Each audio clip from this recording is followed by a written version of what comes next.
A Christmas over tea. My sister presented me to her boyfriend with a sneer. This is the failure of our family. My parents laughed and agreed. He remained silent, just watching them.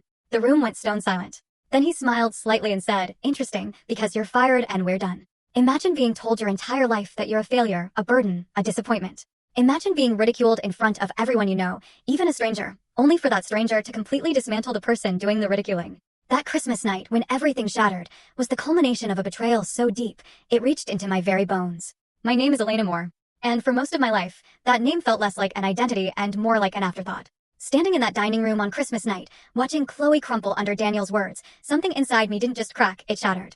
It was like every ache, every slight, every lonely year finally burst open. Because what happened at that dinner table?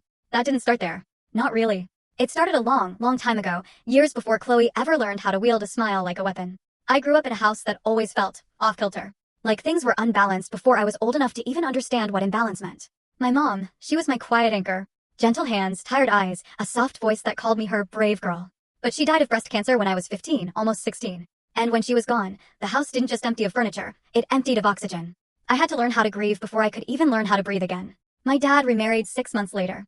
6 months. People said he was lonely. I think he was just terrified. Terrified of being alone with a daughter who reminded him too much of the woman he'd lost. Then came Tina. All bright lipstick and perfect hair. And with her, Chloe. A year younger than me, but she carried herself like the world owed her sunlight. She walked into our home with new clothes, new energy, new rules. And suddenly, I felt like a guest in my own childhood. When my father looked at Chloe, his face would soften in a way I hadn't seen since my mother was alive. When he looked at me, he mostly looked away. Then, a year later, my half-brother arrived. I tried to love him. Maybe I did, in a quiet, sisterly way. But his birth solidified the unspoken hierarchy of our home. It didn't need to be said aloud. There were 2 sets of children and 2 sets of laws. Chloe had dance classes, tap, ballet, jazz. I remember holding her glittery costumes while she twirled in the living room. She got new shoes every school year, sometimes twice. Her birthday parties? Events. Banners, princess castle cakes, rented photo booths, even a DJ one year.